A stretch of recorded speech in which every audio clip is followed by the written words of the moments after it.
وأحسن منك لم تر قط عيني وأجمل منك لم تلد النساء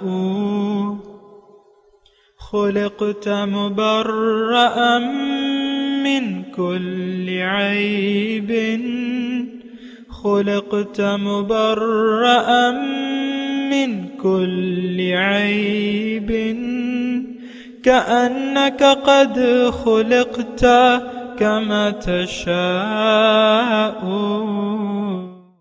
كتاب أنزلناه إليك مبارك ليدبروا آياته وليتذكر أولو الألباب. یہ کتاب برکت والی ہے جسے ہم نے آپ کی طرف نازل فرمایا ہے تاکہ دانش مند لوگ اس کی آیتوں میں غور و فکر کریں اور نصیحت حاصل کریں. اللہم صلی علی سیدنا محمد وعلی آل سیدنا محمد بعدد کل ذرۃ مئۃ الف الف مرۃ. سامعین و ناظرین کرام، السلام علیکم ورحمۃ اللہ وبرکاتہ. سامعین کرام، سورہ طٰہٰ آیت نمبر 121 حصہ سوم. آج کے درس کا ایک ہی موضوع ہے اور وہ یہ ہے کہ کیا ہم لوگ دنیا دار بن چکے ہیں؟ اس کے ساتھ ہی سامعین کرام آج کے سبق کا آغاز کرتے ہیں. سب سے پہلے گزشتہ سبق کا آموختہ ہوگا.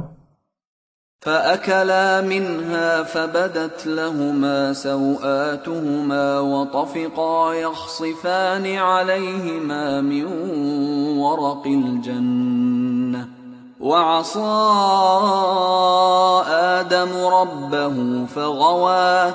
سو دونوں نے اس مقام قرب الہی کی لازوال زندگی کے شوق میں اس درخت سے پھل کھا لیا، پس ان پر ان کے مقام ہائے سطر ظاہر ہو گئے اور دونوں اپنے بدن پر جنت کے درختوں کے پتے چپکانے لگے اور آدم علیہ السلام سے اپنے رب کے حکم کو سمجھنے میں فرو گزاشت ہوئی، سو وہ جنت میں دائمی زندگی کی مراد نہ پا سکے.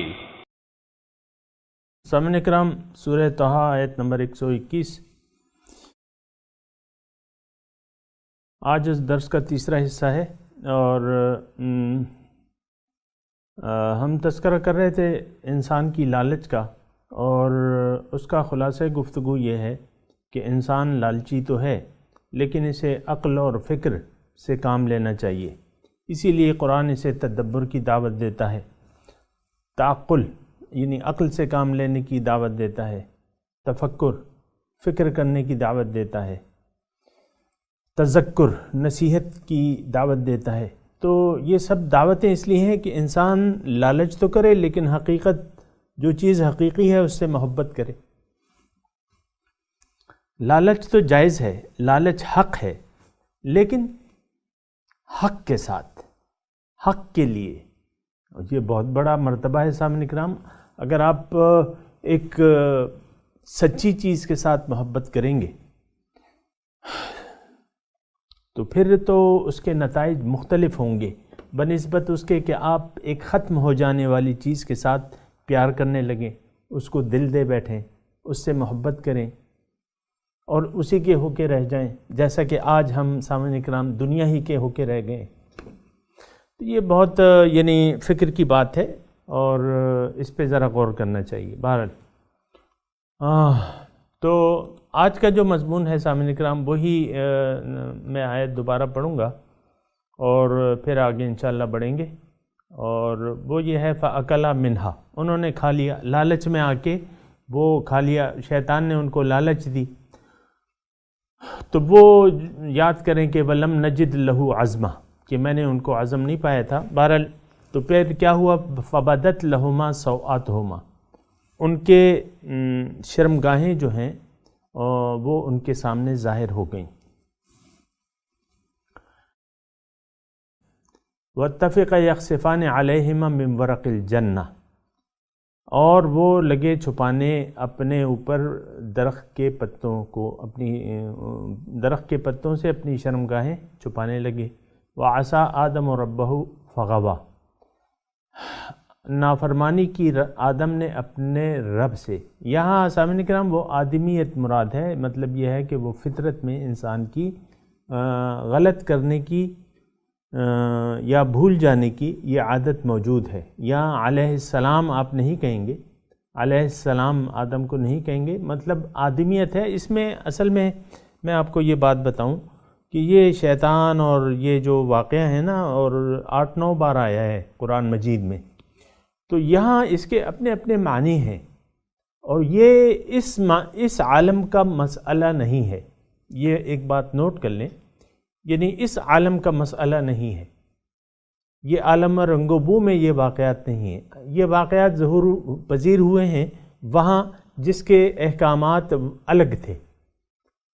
مثال کے طور پہ میں آپ کو بتاؤں، انک لا، ابھی ہم پڑھ چکے ہیں کہ ان لک الا تجوع فیہا ولا تعری وانک لا تظمأ فیہا ولا تضحی، کہ بھئی یہاں تمہیں بھوک نہیں لگے گی، یہاں تم ننگے نہیں ہوگے، اور یہاں تمہیں پیاس نہیں لگے گی، یہاں تمہیں گرمی اور دھوپ نہیں لگے گی۔ تو یہ عالم تو نہیں ہے۔ انسان ہوگا تو بھوک ہوگی، انسان ہوگا تو ننگا ہو سکتا ہے، انسان ہوگا تو اسے پیاس لگے گی، انسان ہوگا تو اسے دھوپ لگے گی۔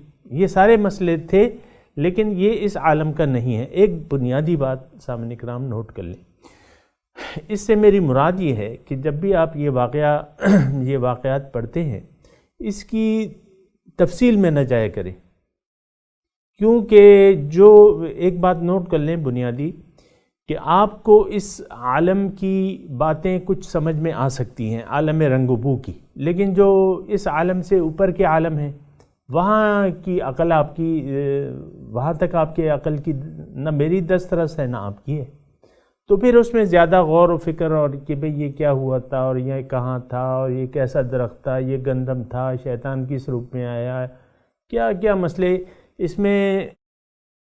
دیکھیں قرآن نصیحت ہے، ایک بنیادی بات یاد رکھیں، اس سے نصیحت حاصل کرنی چاہیے، اور ہر جگہ میں آپ کو نصیحتیں بتاتا رہتا ہوں کہ اس سے مراد یہ ہے۔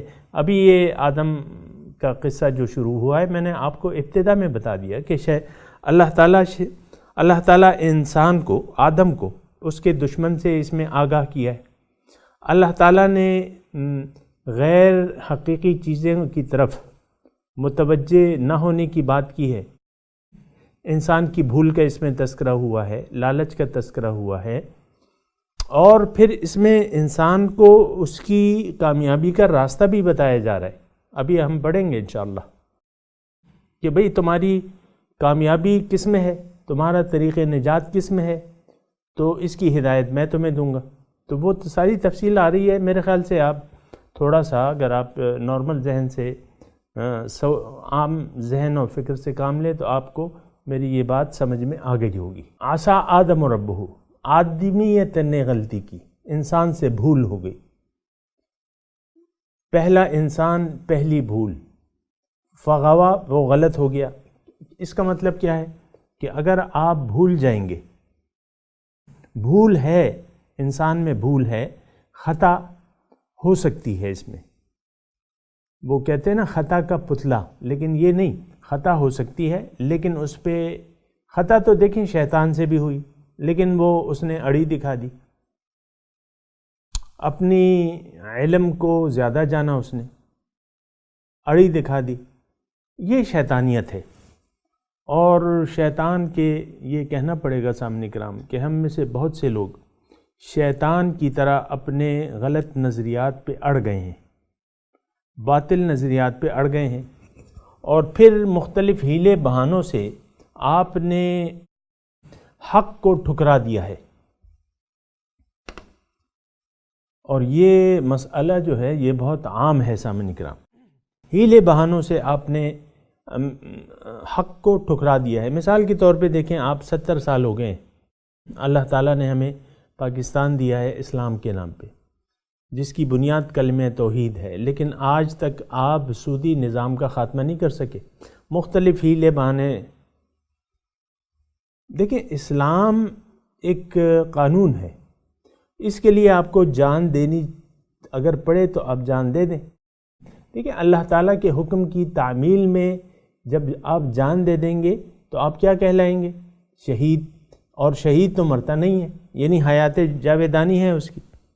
تو کیا ہو گیا اگر سود، یعنی ایسا تو ہو نہیں سکتا کہ اللہ تعالیٰ کے احکامات کی تعمیل میں آپ کی زندگی خراب ہو جائے، یہ کبھی نہیں ہو سکتا، یہ سوچ غلط ہے۔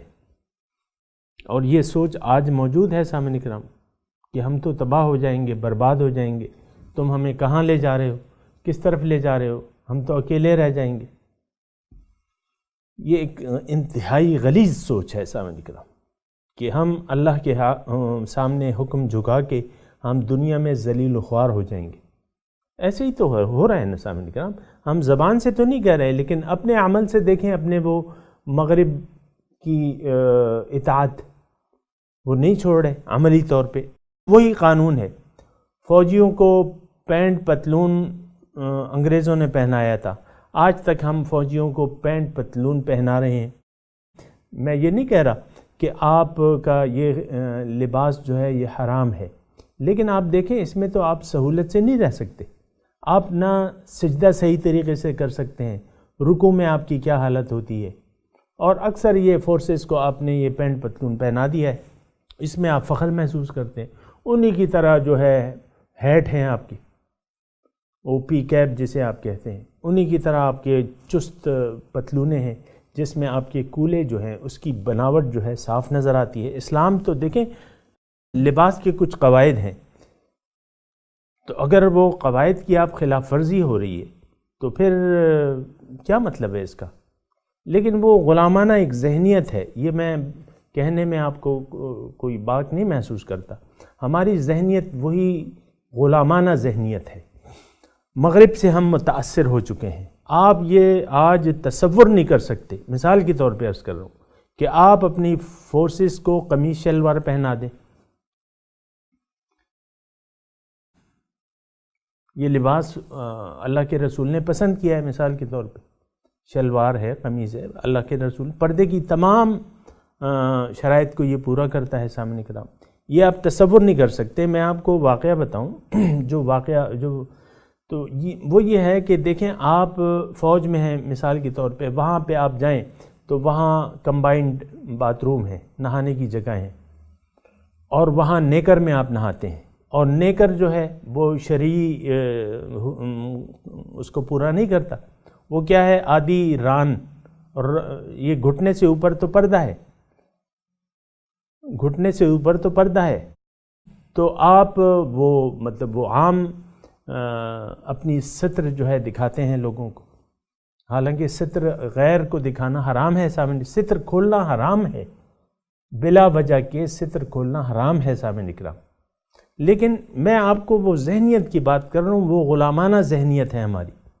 بہرحال یہ مضمون بہت طویل ہے، آپ خود جان لیں کہ کیا ہو رہا ہے اور کیا ہونا چاہیے۔ بہرحال عصا آدم و ربہ فغوا، آدم نے نافرمانی کی اپنے رب کی، بس وہ غلط ہو گیا۔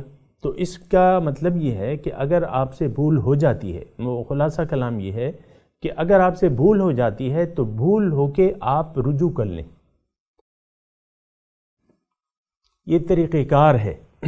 آپ گر پڑے، مثال کے طور پہ ایک راستے پر آپ چل رہے ہیں، ٹھوکر کھا لی آپ نے، گر پڑے، تو اس کا یہ مطلب نہیں کہ آپ پھر گرے پڑے رہیں، آپ اٹھ جائیں، کپڑے جھاڑیں، کپڑے صاف کریں، دوبارہ چل لیں۔ یہ ایک عام ہمارا وہ ہے۔ دیکھیں یہ جو ہم سفر کرتے ہیں، مثال کے طور پہ پیدل آپ کہیں جا رہے ہیں، پیدل، تو ٹھوکر کھا لی آپ نے، ٹھوکر کھا لی، دوبارہ اٹھیں کہ بھئی میں نے تو جانا ہے، میں نے تو بیٹھنا نہیں ہے۔ ہم تو ٹھوکر کھا کے ٹھوکر پہ اڑ گئے ہیں، ٹھوکر تو کھائی ہے ہم نے، لیکن اب اس پہ مستزاد یہ کہ ٹھوکر کھا کے ہم شیطانی روش اختیار کر لیے ہم نے۔ آج دیکھیں ہم جس معاشرے میں رہ رہے ہیں، یہ معاشرہ اللہ کے سامنے سر جھکانے کے لیے تیار نہیں ہے اجتماعی طور پہ۔ ہوں گے اس میں افراد ہوں گے، میں یہ نہیں کہتا، لیکن میں یہ کہہ رہا ہوں کہ من حیث القوم ہم اللہ کے حکم کے سامنے سر جھکانے کے لیے تیار نہیں ہیں، اللہ تعالیٰ کو اپنا مقصود و محبوب و مطلوب بنانے کے لیے تیار نہیں ہیں۔ بالکل میرے خیال سے آپ متفق ہیں اس بات پہ۔ تو پھر یہ ہے کہ پھر کیا ہے، یہ تو شیطانیت ہے، پھر تو ہم لعنتی بن جائیں گے، پھر کیا ہوگا، اللہ تعالیٰ کا غصہ ہوگا۔ اب غصہ واقعہ ہو گیا ہے، قد وقع علیکم من ربکم رجس وغضب، یقیناً تم پہ اللہ تعالیٰ کا غصہ اور اللہ تعالیٰ کی جانب سے پلیتی تم پر لازم ہو چکی ہے۔ تو اب آپ دیکھیں، میں تھوڑی سی آپ کو مثال بتاؤں، مومن کبھی مغلوب نہیں ہو سکتا، قرآن غالب ہوگا، مغلوب نہیں ہوگا۔ جو حاملین قرآن ہیں آج برائے نام جو ہیں وہ تو مغلوب ہو چکے ہیں۔ آج آپ وہ گمراہ قوم جو ہے عیسیٰ کو خدا ماننے والے، تو وہ ہم پہ غالب آ چکے ہیں۔ یہ اتنے ڈھیر سارے عرب ہیں، ڈھیر سارے، اور وہ چند لوگوں کے سامنے انہوں نے سر جھکا دیا ہے۔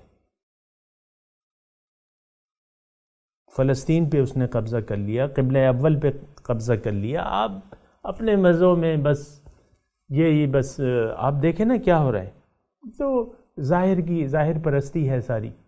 یہ دبئی ہے یا امارات ہیں، اور یہ میں نام نہیں لیتا، لیکن یہ ہے کہ آپ ساری ظاہر پرستی میں اور اس مغضوب علیہ قوم کی طرف اس سے آپ مغلوب ہو گئے۔ اس سے زیادہ ذلت اور کیا ہو سکتی ہے سامنے کرام، کہ وہ مغضوب علیہ قوم، وہ ضالین قوم ہم پہ مسلط ہیں۔ میں اس میں کہنے میں کوئی بات نہیں ہے، وہ ہم پہ مسلط ہیں۔ تو یہ اللہ تعالیٰ کی ناراضگی کی بہت بڑی کھلی دلیل ہے سامنے کرام۔ ہم مجھ سے بعض لوگ پوچھتے ہیں کہ بھئی تم کہتے ہو اللہ تعالیٰ کا عذاب ہم پہ ہے، کیا عذاب ہے؟ خوب کھا رہے ہیں، پی رہے ہیں۔ اصل میں تو کافرانہ سوچ تو یہی ہے نا، کہ اب کھانا پینا تو یہ تو کافرانہ سوچ ہے، کھا لے پی لے جی لے۔ یہ ہماری اجتماعی سوچ، کھا لے پی لے، اچھا کھانا، اچھا پہننا، اچھا رہنا، اور کیا ہے آپ کے موٹو اور کیا ہے؟ بہت ساری دولت کے پیچھے لالچی کتوں کی طرح آپ بھاگ رہے ہیں۔ وہ ہوتا ہے نا وہ لالچی کتا، تو بس وہ تو آپ دیکھ لیں نا۔ تو یہ ساری باتیں ہیں سامنے کرام، ذرا غور کرنا۔ فغوا، اگر آپ نے اپنے رب کی نافرمانی کی، وعصا آدم ربہ فغوا، دیکھیں گمراہ ہونے کے لیے یہ کافی ہے کہ آپ رب کی احکامات کے سامنے سر نہ جھکائیں، اس کی نافرمانی کریں۔ من حیث القوم، دیکھیں یہ وعصا آدم ربہ فغوا۔ اب میں آپ سے کہتا رہتا ہوں قرآن ہمارا حال ہے، اور میں یہ بھی کہتا ہوں آپ کو کہ ہم نے ایک محدود سوچ اپنائی ہوئی ہے۔ اگر واقعات پڑھ رہے ہیں اس میں اپنے لیے سبق ہی نہیں تلاش کر رہے۔ اب آپ کتابیں دیکھیں گے، تفسیریں دیکھیں گے، میں کسی پہ اعتراض نہیں کر رہا، لیکن ضرور میں اس روش پہ بات تو ضرور کروں گا، کیونکہ جب تک ہمیں اپنی غلطی کی اصلاح نہ ہو یا معلوم نہ ہو، کیسے ہم اپنی اصلاح کریں گے؟ یہ محض یہ وہ ہے۔ میں کسی ذات پہ، شخصیت پہ انگلی نہیں اٹھا رہا، میں اس روش، وہ سوچ پہ انگلی اٹھا رہا ہوں کہ آپ واقعات میں پھر تاریخ میں پڑ جاتے ہیں۔ اب یہ اس میں ڈھیر سارے سوالات آپ کے جمع ہو گئے ہوں گے بعض لوگوں کے، کہ بھئی آدم علیہ السلام تو پیغمبر تھے، اس نے نافرمانی کیسے کر لی؟ پیغمبر تو پاک ہوتا ہے۔ یہ وہ سوالات ہیں جو بیجا سوالات ہیں، اور اس کا میں نے آپ کو جواب دے دیا ہے۔ یہاں بات ہو رہی ہے آدمیت کی، یہ اس عالم کی بات نہیں ہے، یہ کسی اور عالم کی بات ہے۔ اللہ تعالی ہمیں ہماری جو حقیقت ہے اس سے آگاہ کر رہے، اس میں ایک جملہ جو ہے وہ یہ بھی ہے، عصا آدم ربہ فغوا۔ اگر آپ نے اپنے رب کی نافرمانی کی روش اختیار کر لی، ہم نے تو ایک روش اختیار کر لی ہے، رب سے نافرمانی۔ آپ دیکھ لینا، یہ ہمارا قومی رویہ ہے۔ اللہ تعالیٰ کے حکم کی اطاعت نہیں کریں گے، رسول کے سنت کا اتباع نہیں کریں گے۔ یہ ایک ہمارا قومی رویہ ہے سامعین کرام۔ میں داڑھی کی بات کرتا ہوں بعض اوقات تو اس سے میری مراد صرف داڑھی ہوتی نہیں ہے، ایک رویے کی نشاندہی کرتا ہوں۔ آج آپ مجھے بتائیں اشرافیہ میں جو معزز لوگ گنے جاتے ہیں ان میں سے داڑھی نہیں ہے، ان کی داڑھی نہیں ہے۔ جو آپ کے بڑے بڑے لیڈران ہیں، خواہ وہ اپوزیشن کے ہیں یا اقتدار میں ہیں، کسی کی بھی وہ چہرے پہ داڑھی نہیں۔ یعنی داڑھی رکھنا ہم اپنی تضحیق سمجھتے ہیں، یعنی باعث ذلت سمجھتے ہیں اس کو۔ دیکھیں باعث عزت چیزیں تو ہیں وہ تو ہم کر رہے ہیں۔ ایک وزیر اعلیٰ کی گاڑی جو ہے اس کے آگے بھی پولیس کی گاڑیاں اور ہارن اور شوفر اور یہ اور وہ، لیکن یہ عزت کی چیزیں ہیں، پروٹوکول جسے آپ کہتے ہیں نا، پروٹوکول۔ ایک سواری ہوگی وزیر اعلیٰ کی، 20 25 30 گاڑیاں جو ہیں فراٹے برتی ہوئی گزر جائیں گی، اس کو ہم اپنی عزت سمجھتے ہیں۔ نہیں، عزت جو ہے وہ اللہ کے لیے ہے، پھر اس کے رسول کے لیے ہے، اور رسول کے جو کام ہیں اس میں عزت ہے سامعین کرام۔ رسول کی پیروی میں عزت ہے اور رسول کی نافرمانی میں ذلت ہے۔ اگرچہ آپ محسوس نہ کریں، آپ تو آج محسوس نہیں کرتے، نہ آپ کہتے ہیں مجھ پہ تو اللہ تعالیٰ کو کوئی عذاب نہیں، مجھ پہ تو انگارے نہیں برس رہے، مجھ پہ زمین الٹی نہیں ہو رہی، اور مجھ پہ پتھر نہیں برس رہے، مجھے پانی میں نہیں ڈبویا جاتا، مجھے زمین میں نہیں دھنسایا جاتا، کیسا عذاب ہے تم جو کہہ رہے ہو؟ سب سے بڑا عذاب سامعین کرام یہ بھی ہے سامعین کرام کہ دل سمجھ الٹی ہو جائے، سمجھ الٹی ہو جائے، یہ بہت بڑا عذاب ہے۔ دل پہ آپ کے مہر لگ جائے، ختم اللہ علی قلوبہم وعلی سمعہم وعلی ابصارہم غشاوۃ ولہم عذاب علیم۔ یہ آیت جو ہے جو میں پڑھ رہا ہوں یہ کس کے لیے ہے؟ یہ منافقین مدینہ کے لیے تھی۔ اس وقت منافق تھے کہ نہیں تھے؟ اور وہ منافق اگر یعنی وہ کہتے تھے کہ بھئی ہم تو، مثال کے طور پہ جو رئیس المنافقین تھا عبداللہ ابن ابی، خوب اچھا کھاتا پیتا تھا،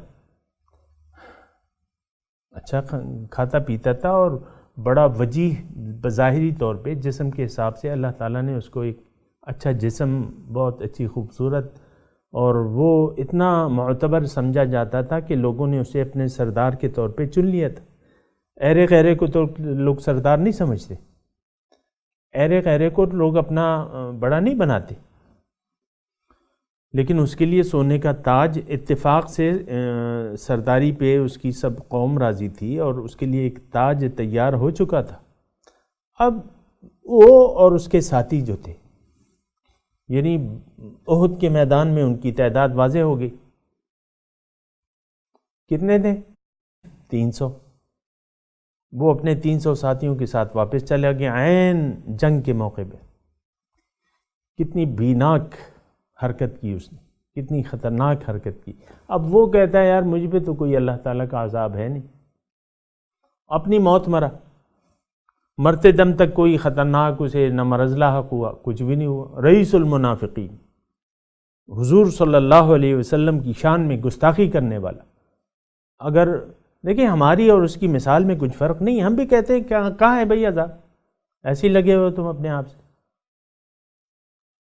لیکن عذاب جو ہے اس کی ایک باطنی شکل بھی ہوتی ہے۔ ظاہری طور پہ تو حضور صلی اللہ علیہ وسلم نے اس کے منہ میں اپنا لعاب دہن ڈال دیا، اس کو اپنی قمیض دے دی، ظاہری طور پہ تو دیکھیں کتنا رتبے کا مالک ہو گیا وہ، لیکن اس پہ تو باطنی عذاب لازم ہو چکا تھا۔ آپ تھوڑا سا سوچیں نا، یہ اعتراض کرنے والے کہ کہاں ہے بھئی وہ عذاب، کون سا عذاب، کیسا عذاب؟ عبداللہ ابن ابی جو 5 وقت نماز پڑھتا تھا حضور صلی اللہ علیہ وسلم کے پیچھے، جو غزوات پہ بھی جاتا تھا، جنگ تبوک میں وہ شریک تھا، جو ساری جو ظاہری چیزیں تھیں، داڑھی بھی تھی اس کی، تو یہ دیکھیں، یہ کچھ عذاب ایسے ہوتے ہیں جو باطنی ہوتے ہیں، اور باطنی عذاب جو ہیں وہ بڑے سخت ہوتے ہیں. ختم اللہ علی قلوبہم وعلی ابصارہم وعلی سمعہم وعلی ابصارہم غشاوۃ ولہم عذاب علیم. دردناک عذاب ہے ان کے. تو دل پہ مہر لگ جانا. سامعین کرام، آج دل پہ ہمارے مہر لگ گئی ہے کہ نہیں لگی؟ ہماری سمجھ الٹی ہو چکی ہے. عورتیں جو ہیں بے پردگی میں اپنی عزت اور شان سمجھتی ہیں. ایک عام رویہ ہے سامنے کا، ایک عام رویہ ہے. ایک یعنی آپ یہ دیکھیں، اس میں مجھے مزید اس کی ضرورت نہیں ہے، دلائل کی ضرورت نہیں ہے. بے پردگی میں خواتین جتنا اپنے جسم کو دکھا سکتی ہیں وہ دکھاتی ہیں. بال کھول کے، بال لہرا کے جو ہے وہ آپ دیکھیں، اور پھر جو ہے وہ ہاف سلیو اور سلیو لیس جو ہے یہ قمیضیں ہیں. آپ دیکھیں نا، یہ جو آپ کے آئے ہوئے ہیں جو تیار لباس بیچتے ہیں، اس میں تنگ پجامے وہ آپ کو نظر آئیں گے. فیشن کی بات ہے، تنگ پجامے. اور پھر آپ دیکھیں یہ سب کچھ کیا ہو رہا ہے. اللہ تعالیٰ کا عذاب ہے. ہماری سمجھ الٹی ہو گئی ہے. دل پہ مہر ہے، کانوں میں ڈانٹ ہیں، اور آنکھوں پہ پردے پڑ گئے ہمارے. یہ میں الفاظ کہہ رہا ہوں، آپ اس کو نوٹ کر لیں. روز قیامت پتہ چلے گا. اگر یہاں ہماری آنکھیں نہ کھلی نا، روز قیامت جب حقیقت واضح ہوگی نا، اس وقت پتہ چلے گا کہ ہاں بات تو صحیح تھی. تو کلا بران علی قلوبہم ما کانوا یکسبون. ان کے دلوں پر مہر ہے بسبب ان اعمال کے جو یہ کر رہے ہیں. ہمارے دل پہ مہر لگ چکی ہے سامعین کرام. یہ تھوڑا سا آپ یعنی تھوڑا سا وسیع الذہن ہو کے آپ دیکھیں معاشرے کی حرکات کو. سارا معاشرہ ظاہر کی طرف دوڑ رہا ہے. خوشخبری، آپ کہتے ہیں ہمیں خوشخبری ہو، تو خوشخبری کیا؟ آپ کہتے ہیں یار کوئی بانڈ کا نمبر لگ جائے، یا بہت سی دنیا آ جائے، حرام ہو یا حلال ہو، بہت سی دنیا ہمارے پاس آ جائے. یہ آپ کے لیے خوشخبری ہے. بچہ پیدا ہوتا ہے تو آپ کے لیے خوشخبری ہے. بچہ اچھے نمبر لیتا ہے تو مٹھائیاں لڈو بٹتے ہیں. یہ خوشخبری ہے آپ کے لیے. اللہ تعالیٰ کو راضی کرنا یا اس کی ناراضگی، یہ آپ کے لیے کوئی خبر ہی نہیں ہے. تو بہرحال سامعین کرام، وَعَصَىٰ آدَمُ رَبَّهُ فَغَوَىٰ. یہاں اس آیت کے اس ٹکڑے میں بہت بڑا مضمون ہے ہمارے لیے. دیکھیں، فغوا، آدم نے نافرمانی کی. لفظی ترجمہ کیا ہے؟ آدم نے نافرمانی کی اپنے رب کی، یعنی رب کے حکم کی نافرمانی کی، پس وہ غلط ہو گیا. آج ہم من حیث القوم جو ہے سامعین کرام غلطی پر ہیں اور گمراہ ہو چکے ہیں. یہ الفاظ کہنے میں مجھے کوئی باک نہیں ہے کہ ہم ایک گمراہ قوم بن چکے ہیں. ہماری جو منزل ہے، جو حقیقی منزل ہے، اس سے ہم نے رخ موڑ کے ظاہر کی طرف رخ کر لیا ہے، اور اب ہم اللہ والے نہیں ہیں، جبکہ اللہ والا بننا حکم ہے. وَلَكِنْ كُونُوا رَبَّانِيِّينَ. اللہ والے بن جاؤ، رب والے بن جاؤ. لیکن ہم دنیا والے بن چکے ہیں، دنیا دار. اکثر لوگ یہ جملہ کہتے ہیں کہ بھئی ہم تو دنیا دار لوگ ہیں، ہم سے یہ سب کچھ نہیں ہوتا. جو تم کہہ رہے ہو یہ ہم سے نہیں ہوتا، ہم تو دنیا دار لوگ ہیں. دنیا دار پہ اللہ کی لعنت ہے سامعین کرام، کیونکہ دنیا لعنتی ہے اور دنیا دار بھی لعنتی ہے. یہ بات نوٹ کر لیں سامعین کرام. دنیا بھی لعنتی ہے. الدنیا ملعون وملعون ما فیہا الا ذکر اللہ. دنیا ملعون ہے جو کچھ اس میں ہے، لیکن اللہ کی یاد نہیں ہے اور اس کے جو متعلقات ہیں. تو ہم نے تو اللہ کی یاد کو بھلا کے دنیا دار بن چکے ہیں. ساری کوششیں جو ہیں دنیا کے لیے ہیں. لم یرد الا الحیات الدنیا اعرض عمن تولی عن ذکرنا لم یرد الا الحیات الدنیا. آپ رخ انور پھیر لیجئے اس شخص سے، بے پرواہ ہو جائیے اس شخص سے جو پھر گیا میری یاد سے، اب یہ نہیں چاہتا، صرف دنیا کا طالب ہے. لم یرد الا الحیات الدنیا ذالک مبلغہم من العلم، ان کا مبلغ علم جو ہے بس یہی ہے. بہرحال سامعین کرام، ان الفاظ کے ساتھ اب میں تلاوت کرتا ہوں، آپ میرے ساتھ دہرائیے. اعوذ باللہ من الشیطان الرجیم، بسم اللہ الرحمن الرحیم. ترجمہ کر دیجیے. فَأَكَلَا مِنْهَا، کھا لیا اس نے اس سے، یعنی وہ درخت کا پھل کھا لیا. فَبَدَتْ لَهُمَا سَوْآتُهُمَا،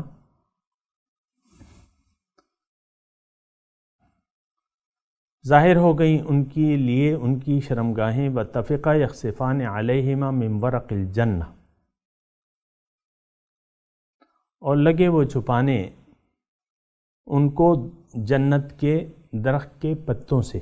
وَعَصَىٰ آدَمُ رَبَّهُ فَغَوَىٰ، نافرمانی کی آدم نے اپنے رب کی، پس وہ غلط ہو گیا، گمراہ ہو گیا. سامعین کرام، اب ان آیت کی تلاوت اور ترجمہ سنتے ہیں. فَأَكَلَا مِنْهَا فَبَدَتْ لَهُمَا سَوْآتُهُمَا وَطَفِقَا يَخْصِفَانِ عَلَيْهِمَا مِنْ وَرَقِ الْجَنَّةِ وَعَصَىٰ